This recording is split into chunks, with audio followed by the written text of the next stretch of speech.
Hi everyone, welcome to our webinar, Peru Investors and Connectors. We have today some amazing connectors and investors from Peru helping us to understand a little bit more about the startup ecosystem in Peru and the opportunities for many other international startups to actually go and grow business there. So let's welcome our guest, Jose La Fuente from GM Kinu Group, Gary Ortiaga from Cine Papaya, Gonzalo Villaran from UTEC Ventures, and Patrick Watson from IDV International. Thank you so much for being here. If you guys have some questions or comments about this webinar and the dynamic that we are going to have right now, please email us to contact@latamstartups.biz or to the hashtag #LatamStartups. So we are going to receive your questions at the end of the webinar. We can answer all those questions. We are also going to keep in contact with all of our guests in case that you want to actually forward those questions later on. So for now, let's start with some previous questions that we have already for our guest today. So the first question will be, how do you describe the startup ecosystem is seen in Peru? So I like to start with Patrick. Patrick, because you are an international person in Peru, maybe you can give us, the international perspective of how is the ecosystem in Peru. Hi, Miriam. Yeah, well, first of all, thanks for inviting me on to this to talk about the ecosystem here. So I would say the first thing that to describe the ecosystem in Peru is its very early stage. It's not as developed as what you'll see in Chile or even in Colombia or Mexico. The main players at this point in time in the ecosystem are government-driven programs, a lot of university incubator accelerators. One of the slight exceptions to that is another one of the participants on this program, which is Gonzalo at UTEC Ventures, which is a slightly different incubator accelerator, more focused on innovative technologies in the market. With regards to, so that's the support agencies that are there. I would say additionally there seems to be fewer private sector incubator accelerators that take an equity stake. Those have been quite influential in other countries in Latin America and in North America in getting early stage businesses up and running. And I'm talking about the organizations like Y Combinator that will take an equity stake in the business and then they help develop those businesses and get them up to Series A, Series B, and the exits. There aren't that many of those in Peru. Again, UTEC, Nest, and there are a couple of others, but they're fairly scarce at the moment. Early stage financing, there's a lot of microfinance in Peruvian market at the moment, but that tops out very early. You can also get access to financing up to about $5,000, $10,000 for you through a number of other channels.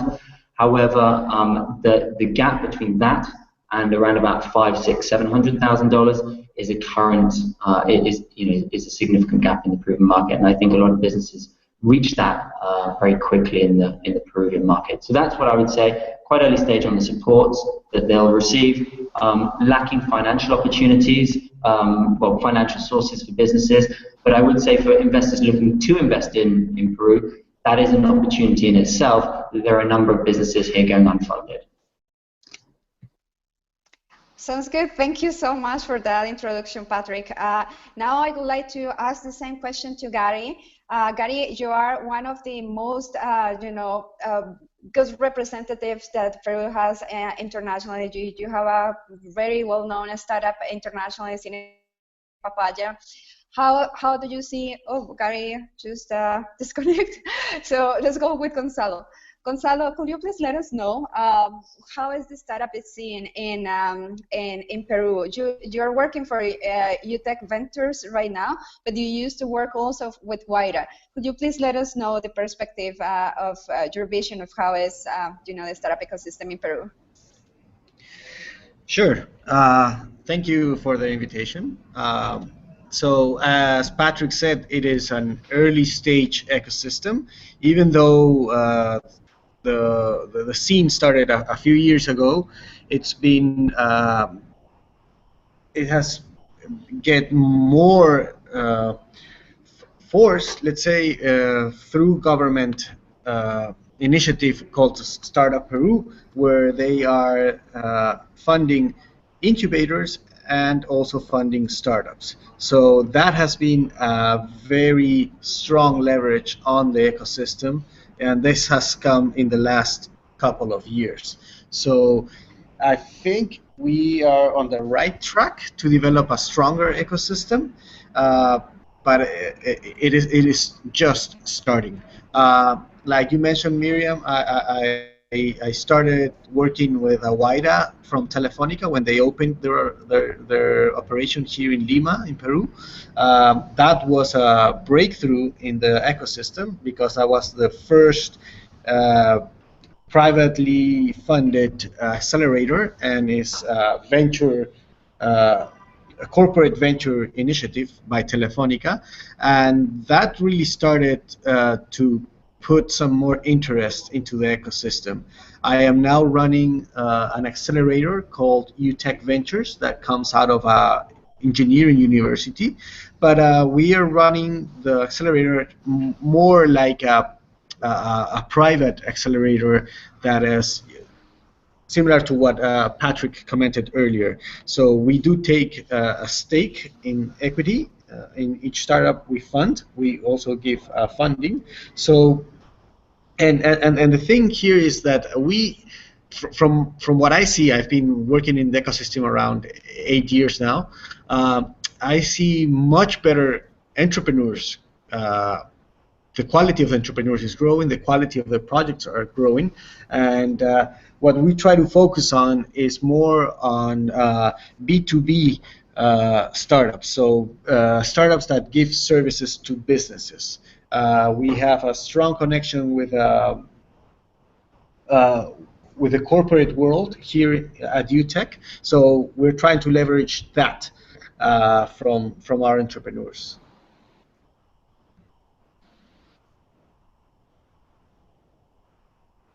And yeah, I think that's it.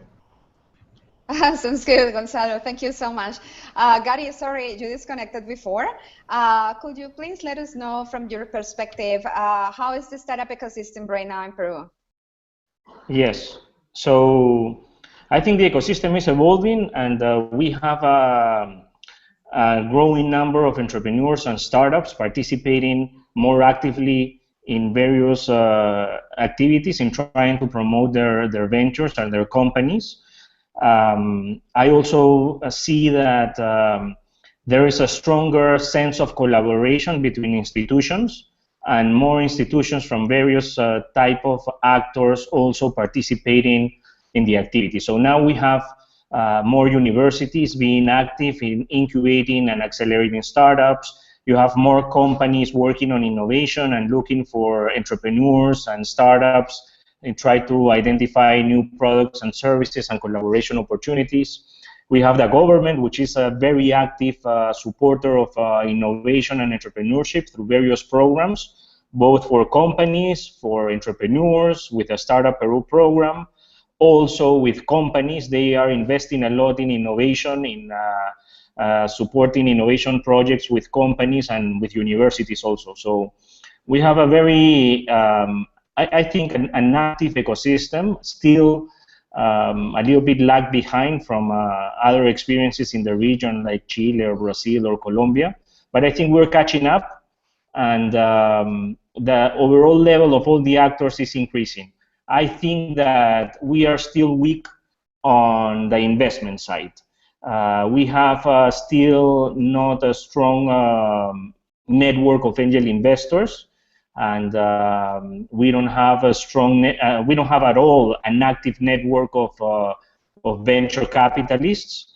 So I think the ecosystem is doing okay in funding with seed capital, the entrepreneurs, with a very basic seed capital to just jumpstart an MVP.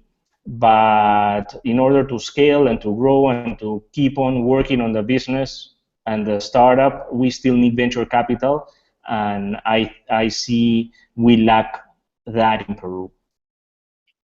Sounds good. Thank you so much for that perspective. And now Juan, you are starting up right now a new venture with Giancarlo Falconi, who also was part of White at some point. And what is your perspective about the startup ecosystem in Peru? Hi, I'm Jose, and I was also part of Huayra. I was in charge of the portfolio of investment of Huayra, and also I started my career in Spain 5 years ago, also in other business accelerators, and I have this benchmark always with Europe, that is a market that I know well. I started Kipu, and we have with Giancarlo the chance to work with universities, with the state, and also with corporations, because we acted like connectors, and also with the startup of the ecosystem. So what we have seen is that there is a big opportunity, because all the stakeholders of the startup ecosystem are willing to foster these startups. For instance, universities are also creating business incubators, and also the government have an important role, because they are creating this new law that all the universities have, that they must have these business accelerators, and that will create a lot of projects and ideas. And also the government was one of the have an important initiative in granting the seed capital of different projects. These projects are now through this growing phase in other private incubators and accelerators like Vira. And also the corporation have a lot of interest. A lot of corporations call us just to know how this venture capital works. So how they value these projects, how do they do to insert these projects within the corporations, and also how they can invest in these projects or have synergy with these projects. And also with the startups, I've seen that through these two past years, the quality of the projects have increased, because we have different samples, and also different funds from Colombia have been visiting also Peru to invest and to see how the ecosystem was growing. Thank you, Paul. Thank you, Juan. And now we have a new question. And I think we kind of like answered already that question before in the previous question. But I'd like you to say, just in one sentence, the shortest answer that you can. What are the main opportunities for investors and international startups that are going right now to Peru and expand business? What do you think is that key factor that international startups and investors should know about Peru to expand business? And let's start with Gonzalo.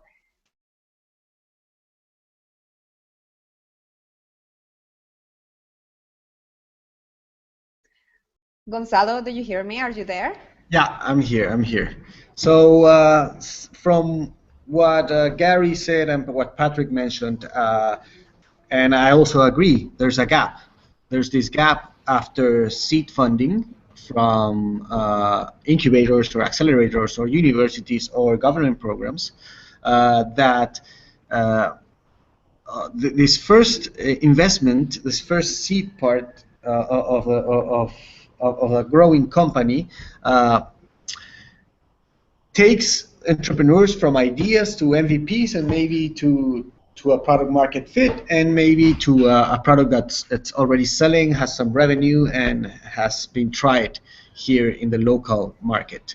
I think the gap to invest in that moment where you can grow that business maybe internationally in Latin America, I think that's a good point where to start. Like Jose mentioned, there's Colombian VC funds coming into Lima and in Peru and talking to entrepreneurs and looking for companies that they can help grow. Looking into Latin American markets, not only Peru, but looking to expand internationally in Latin America. So I think that is a good point to start with some VC or angel money to try to grow whatever is working here in Peru, to move it to neighboring countries where we have similar cultures, similar economics, similar cultures. So I think that's one moment where investors can look into a very interesting market there.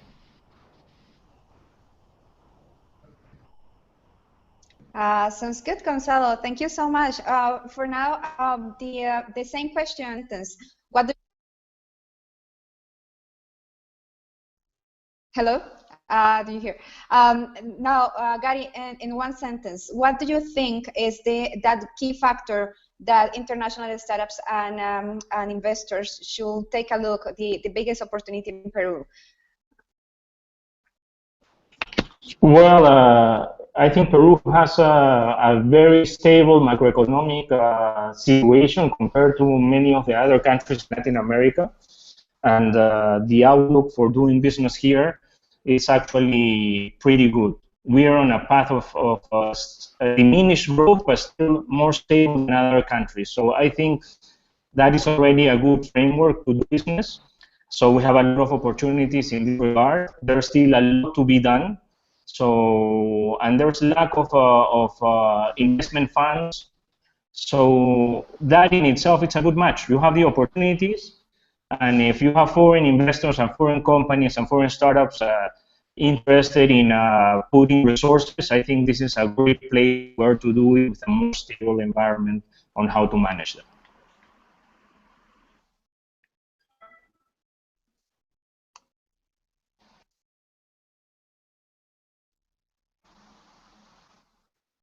Thank you, Gary. So for now, Juan, again, in one sentence, what is the biggest opportunity an international startup an investor could get in Peru? What do you think? Well, right now, the one big opportunity is to form these business angels networks, because also the government is talking about a co-investment between the government and these new business angel networks that will form part of the ecosystem. And also for startups, to go and connect with Lima is an opportunity, because just in Lima they focus like 1/3 of the population of Peru. So if they want to expand on growing in one country like Peru, it's easy to do as in other country, which is not so centralized than Peru.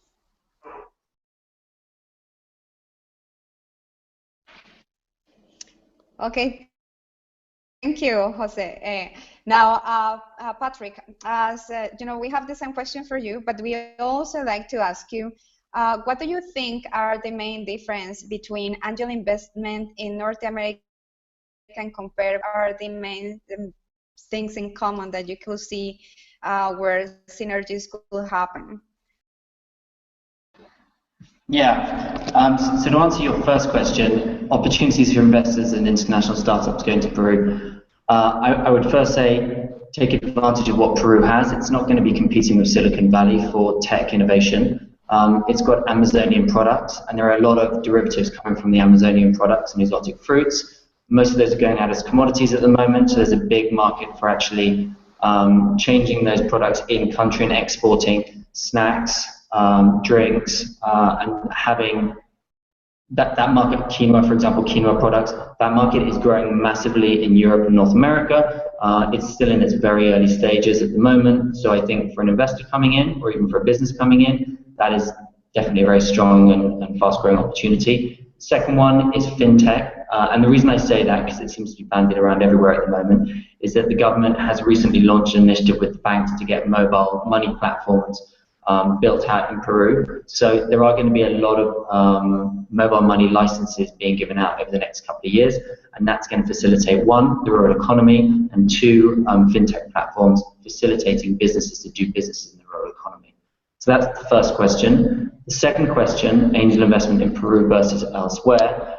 Well, I mean, we alluded to this earlier on. It is very early stage here compared to what you have in, let's say, Canada, North America, and Europe. There is one main angel network here, which is Angel Ventures Peru. It's fairly early stage. It launched a couple of years ago, and they're trying to build out their network at the moment. It's very promising, but it is just that it's very early stage, and it's got a strong future. But they're really trying to bring together their investor network at this point. The other thing is the investors in Peru are very traditional. So the way that they're looking at investments is in a very typical, we're looking at your EBITDA profit, your EBITDA margins, seeing how they're growing. They're less likely to look at tech startup businesses that are making high losses, high growth, and using a lot of capital to build out their market. So there's investor education that needs to go in as well, because businesses or investors have traditionally been investing in fairly standard organizations. And then I would say the third thing is just because of its geography, the size of the market, and Peru is 30 to 35 million people, the lack of English spoken generally within the business community, it has been fairly closed off to a number of outside investors. And so there are a lot of untapped opportunities here. There's a lot of money that should be coming in. There are a lot of opportunities that are really going unfunded. So I would say it's early stage, but it's a very promising market. Sounds good. That's very fair to say. And Gary, you mentioned it before that actually, you know, Peru needed more probably investment or better, you know, connections in that way. How do you see? You have been in Silicon Valley. You have been, you know, raising money there. How do you see the main difference between angel investment in Peru and compared with you know, the other countries, and what is that similitude or those factors in common that you see in angel investment? Well, this is a very hard question. I don't have an answer. I'll just share some ideas. I think it's a causality issue. First, before you have investors, you need to have good startups and good companies and good entrepreneurs where to invest, right? So investors will go wherever you have that. It's like a mine, right? You will have mining wherever you have the natural resources where actually the minerals are.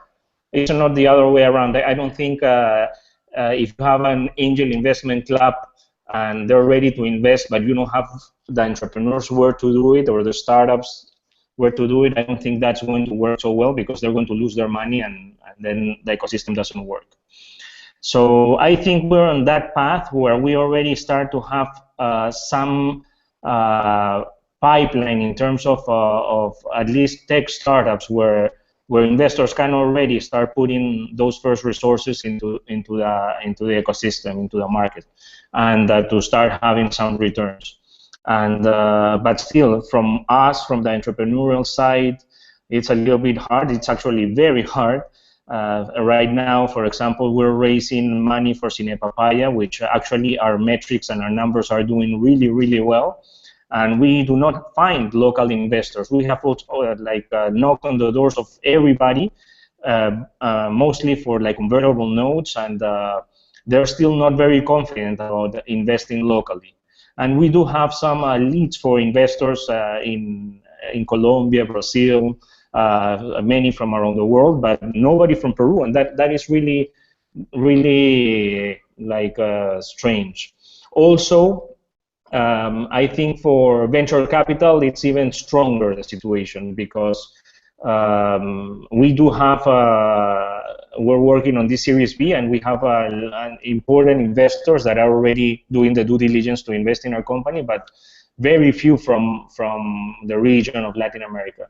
And so in the sense, I think maybe we need to focus from the ecosystem side on working more on trying to bring together the local potential investors to co-invest or to participate in these activities with the foreign investors.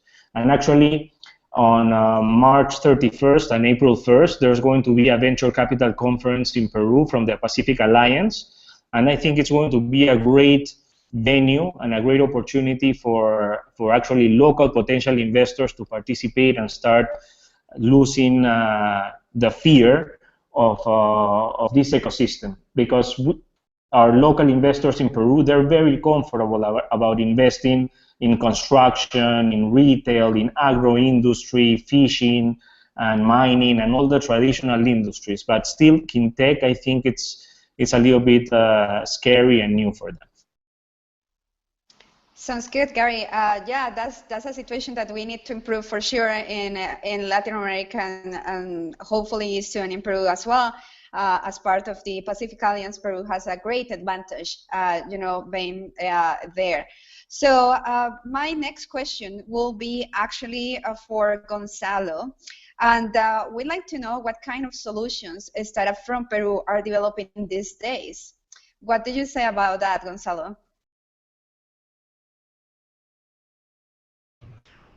Okay, so from what I can tell you from the accelerator I'm running, we have a few nice technology startups. There's one called iSend. It's a logistics company, and it's basically an Uber for packages that solves a lot of problems for companies here in Lima, especially where we have 10 million people living in the city with hectic traffic. So this company is delivering packages with in motorcycles. So they have this scheme like in Uber. The driver of a motorcycle can take a delivery and drop it off anytime, anywhere in Lima. So that is working really well for them. So that's one of the type of companies that we have here, and it's a B2B service where companies can use the service to deliver their own packages. Other companies that we have here are developing some education hardware and software.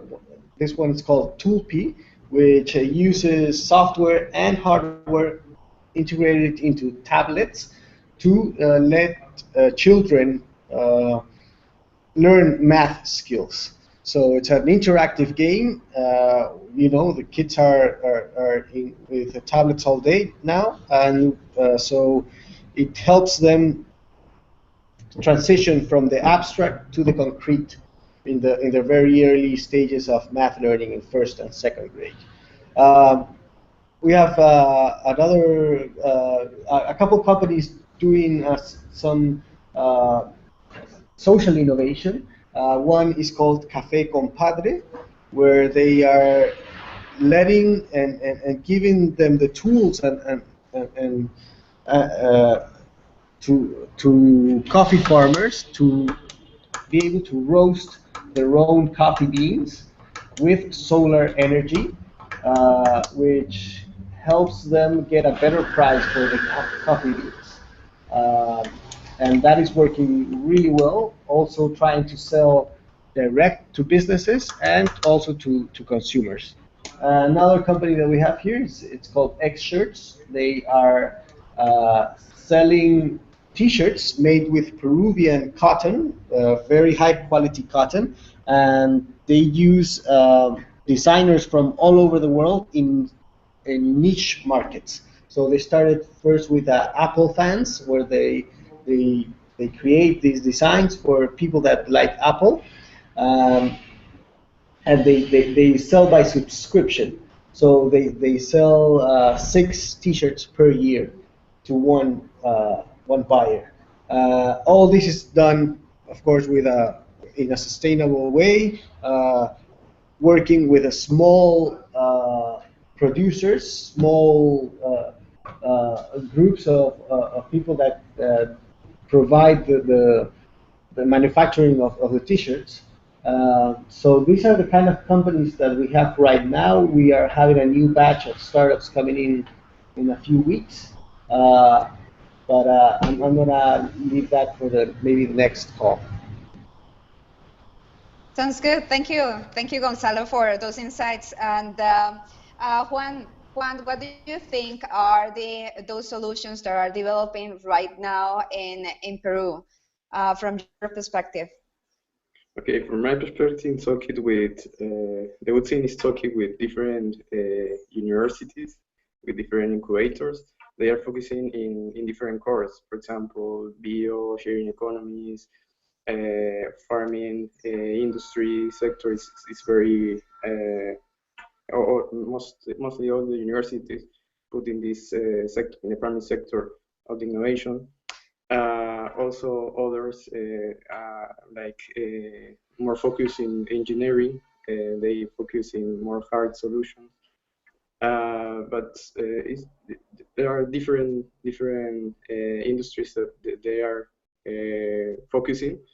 And also talking with the corporation, they are in lack of in big data solution and data analysis, and that is also an opportunity for foreign startups that want to come to Peru.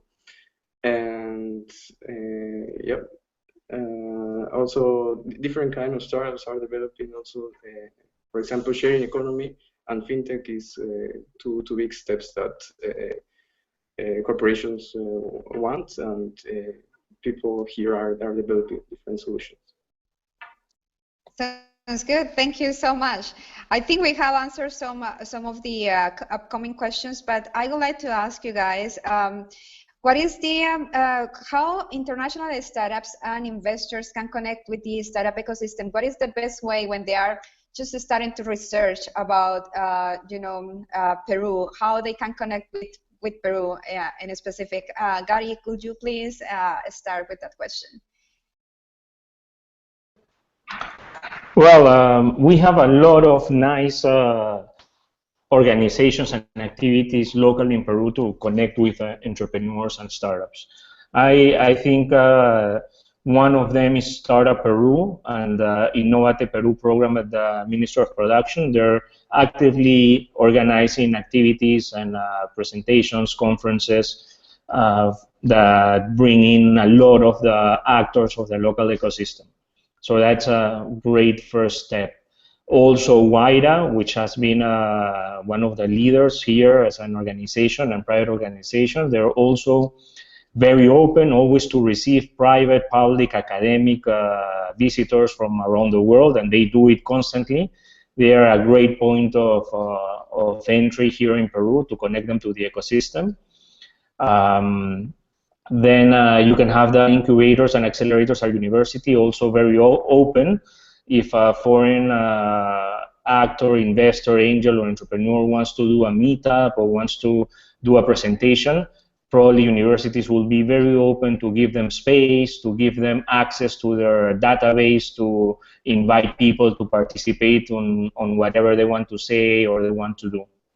And finally, ask the entrepreneurs, just even a tweet and asking local startup entrepreneurs in Peru through Twitter or through Facebook, you'll have a lot of people wanting to connect and meet people interested in participating locally.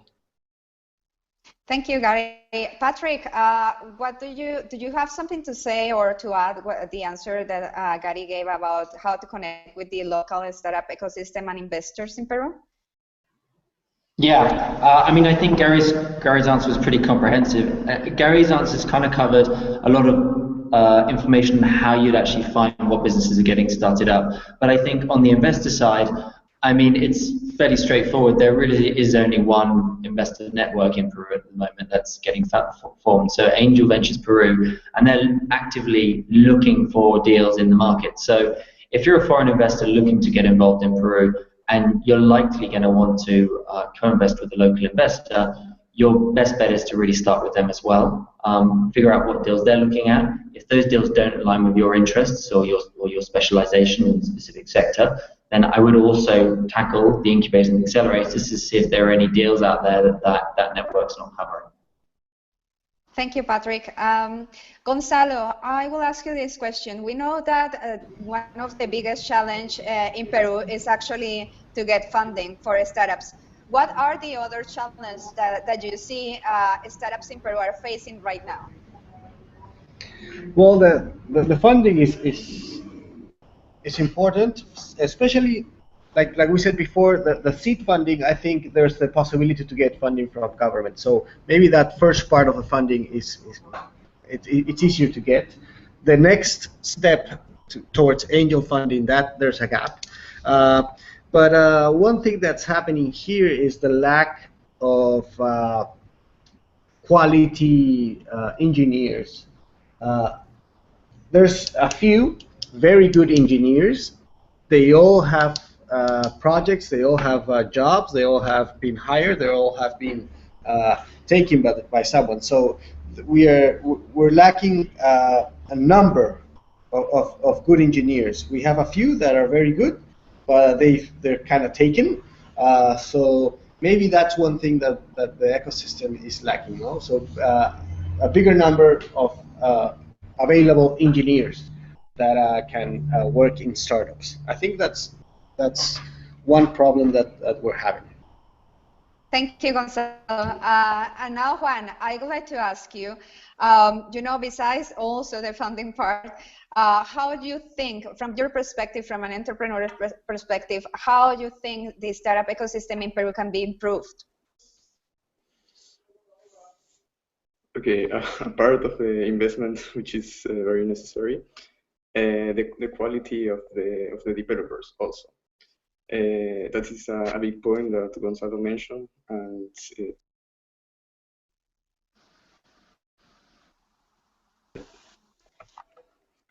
hello. And also the aspect of the internationalization of the startups. Most of them that could have the market fit and they are growing. They lack of this growing strategy to go to other markets. Sounds good. Thank you so much. Now for the next question, for those startups and international investors that are coming to Peru, what is the best advice you guys have about the ecosystem for somebody who is looking at Peru for the first time? And let's start with Patrick. What is the best advice for those that are arriving in Peru for the first time? Yeah, I would say, I mean, it really depends on what they're looking for.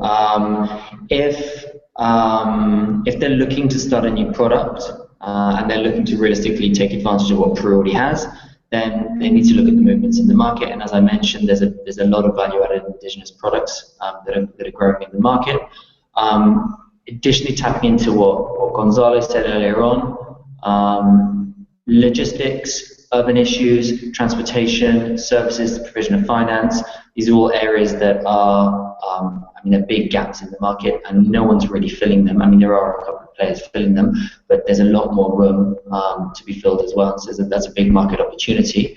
I would say speak to the incubator accelerators about your entry strategy and see how they can support you because, I mean, as I think has been a consistent thread through this, the government has really been trying to support the business support organizations over the last few years with a number of different initiatives. I would say, coming back to the financing thread, if it's someone looking to expand into Peru or they're looking to start a business in Peru, get your financing before you come to Peru because financing it's one of the biggest issues here. Financing, not really seed stage financing, but that venture capital financing. If you already have operations outside Peru, get it based on your existing operations and then use that to expand into Peru. Don't come to Peru and try and get financing here. I mean, you can do, but it's just getting more difficult. Thank you, Patrick. Now, Juan, what is that advice that you will give to international startups that are arriving in Peru right now, or they are looking to the ecosystem right now? Yeah, I would recommend them to go to these networking events and also to talk with different accelerators and curators, as Gary and Gonzalo said. This ecosystem is focused with all the data in Startup Peru and also accelerators. And they share the information And also big corporations or big families are willing to talk with these international startups because they are looking for these solutions. So and they are also talking with us or with accelerators in order to know which international startup could they also find in order to try the solution. Sounds good. Thank you, Juan. Now, Gonzalo, what is your advice for those international startups coming up? Well, it's the same advice that it's given internationally. Know your market. If you're gonna come down here into Peru to try to develop a market here, know it, know how it works, know the strong points, know the weak points of the market. If you want to try here, when you come down, do connect, connect fast with whoever you can, accelerators, the angel network that is going on here, the government, or different organizations that are working in the ecosystem. So I think those are the main two advices I would give to an entrepreneur trying to come down and develop some kind of a market here. So know your market and connect with whoever you think is good for to help you develop your business. Thank you, Gonzalo. Now, would you like to add something to the other questions or other comments or advices? Well, yes, I will also recommend everybody to connect. At the end, everything is about people and getting a strong network of people. So I would strongly advise to be active in connecting. First, with potential partners, whatever business you're in, try to look for those suppliers, those potential clients, those big companies, and go look for them, connect with them, and try to start engaging with those potential business partners. Connect with potential mentors or advisors that can also guide you with the local Peruvian culture and our place in the regional system also. We are part of the Pacific Alliance, we're part of APEC, so we're also a country that is a great host to connect with other areas of the world. And most of all, if you're an entrepreneur and you're a startup, connect with a local ecosystem. Like, again, knock on Startup Peru, on WIDA, on some of the local startups, on the incubators, accelerators at universities, the couple of angel networks that we have here, and be active in all the entrepreneurship and activities that we have in the country. Thank you, Gary. We have finished the questions for this webinar. Now we are going to take questions from the public. And we already have received 3 questions while you guys were talking before we started the webinar. So we are going to start with those questions. But for those that are just thinking in questions right now, please email us to contact@latamstartups.biz or send us a tweet to the hashtag LatamStartups, and we are going to answer those questions as soon as possible. So our first question actually comes from Albert in Vancouver, and he's asking about if somebody can clarify if in the country, if the country has any soft landing program available for international startups. So this time I'm going to leave you freely to let me know if some of you know about any soft landing program in Peru. Well, I think the main program is Startup Peru. It's not specially focused on international startups, but if the company has a local partner, a Peruvian partner here, it's possible to get funding from them and get with that funding get get to work with one of the incubators that works with that program. Also, we here at UTech Ventures, we like to bring international entrepreneurs. We actually have a couple teams that are international. So if that's a possibility, yeah, knock on our door. We're always happy to receive international entrepreneurs that bring this new culture, right? So something new to our ecosystem. So yeah, that's what I can say. Can I just add to that? And this might be taking it in a slightly different direction, but to a certain extent, it depends on what type of business you're trying to set up. One of the things is that Peru, because of the level of poverty that exists today in the country, there are a lot of programs that are trying to promote private sector organizations that address certain social issues. So, for example, the IDB is putting a lot of money into private sector businesses in Peru to support the build out of, let's say, education for lower income families. Or, for example, there's been a UK initiative that's just been focused on businesses that are trying to get energy or trying to get water and sanitation products into the market. So depending on what you're focused on getting into the market, if you're looking to focus on anything that could be construed as solving a societal problem, then there could be quite a lot of soft lending, because Peru does receive quite a lot of support from foreign governments on launching private sector initiatives. Thank you, Patrick. Anybody else? Okay, let's move to the second question that we have right now. By the way, the audience, you have also in Google Hangout, you have the question side as well. I forgot to say that before. So you can ask questions as well through the Google Hangout right now. But for the second question that we have right now, Gabriela from Montreal, she's asking if any of you know that are right now solutions developing for Bitcoin in Peru. Is there any startup that you know, or any solution in Bitcoin right now in Peru?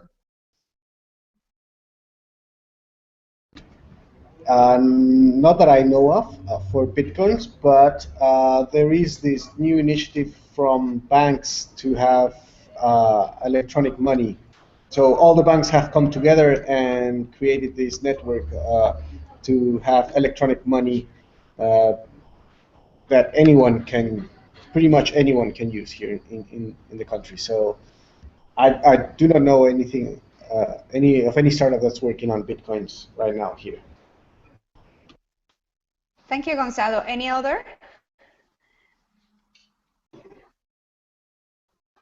I just back that up. I mean, with fintech, Peru is actually a little bit behind the curve when it comes to fintech and mobile money compared to a lot of other countries. And so,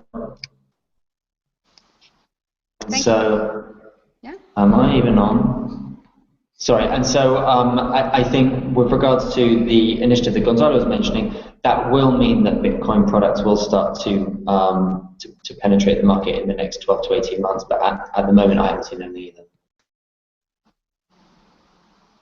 Gary, did you want to say something about Bitcoin in particular? Well, just as an anecdote, we had a meeting with a CEO of Interbank not long ago, and they shared that they are working on their blockchain technology and trying to advance something.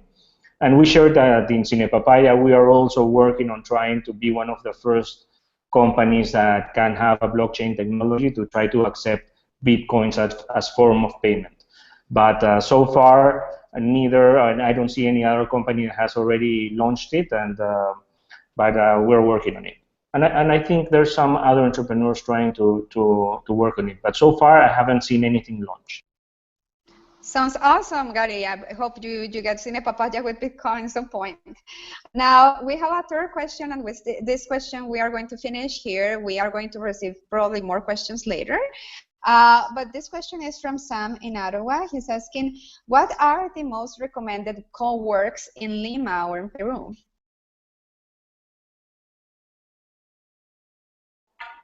Well, here in Lima, you have, for example, Comunal and Residencia. They are the two mains. And also they are creating one more.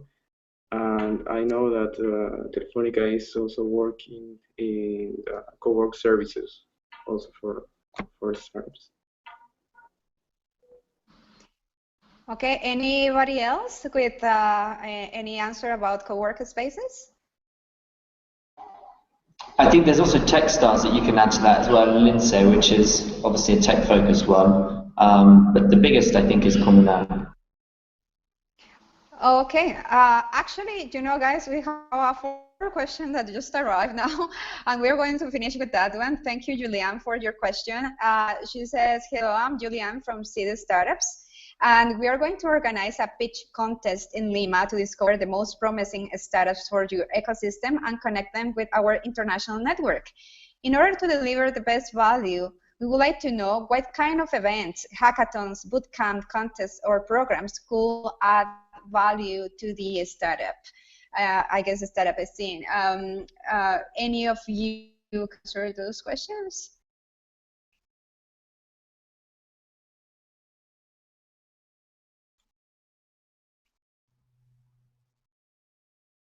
Gary, you have been in many events, probably you. Can you repeat the question? I kind of missed it. It was cutting off. Yeah, sorry. So the question is that Julianne is working for from Seed Startups, and she likes to know what kind of events right now, hackathons, bootcamps, contests, or programs could add value to the startups. Well, in Peru, we have had like important activities like the ones from Founder Institute, Startup Weekend, Lean Startup Machine. There are some major brands that have had activities here and have been training and producing good models for entrepreneurs and startups to work and work from. So I would strongly advise them to connect with these organizations locally that do activities actually very often. Yeah, Juliana, thank you for that, Gary. Juliana, I think she wants to actually to put together an event in Peru to connect with Seed Startups internationally. So that's why she was in the question. So at this point, we are going to finish here with those questions, but you know, we know that many other people are going to ask questions after the webinar. So we would like to ask you guys if somebody can contact you directly to ask questions about the startup ecosystem or your organization. Let's start with Patrick. How people can get in contact with you, Patrick? Yeah, happy to field questions on the early stage ecosystem here in Peru and how people want to get involved, be it businesses or investors. How would they best get in contact with us? I think our email is actually on our website, so they can either use the email on our website, which is our general IDEV email, and then ask to be put in contact that way. Or I would have thought through you, Miriam, you'd be able to put them in contact with us as well. But either way is fine with me. Thank you, Patrick. Yeah, we can share, you know, Patrick's connection later in the emails when you ask for that connection. And then now, Gary, how is the best way to connect with you? Definitely the best way to connect with me is through Twitter. And Twitter is the channel that I like most to connect with entrepreneurs or people in the ecosystem. It's easy, it's fast, it's short and sweet. And I've had very good experiences like that. For example, I met Carolina Boto through Twitter before we together jump-started the idea for Join Us, which is a very nice startup that is growing very good in Peru. So I think Twitter is the best way. My Twitter account is @my last name, Urteaga, @Urteaga. Thanks. Thank you, Gary. Gonzalo, how can people connect with you later on? Same. Twitter is good. I'm @Govico, Govico, or please, Miriam, share my email and anybody can connect. Thank you, Gonzalo. And Juan, for you? Okay, for me, the best way is LinkedIn. and also the email I can share with you to put in contact with the interested ones. Thank you so much. Thank you, everybody, for participating in the webinar today. It has been great insights about the Peruvian startup ecosystem. So please remember that we have our annual conference in Mexico this year. It's going to be in October. We hope to see you all you there. If you have more questions, please contact us through contact@latamstartup.biz or through the hashtag LatamStartups. Thank you so much, and we'll see you in the next webinar.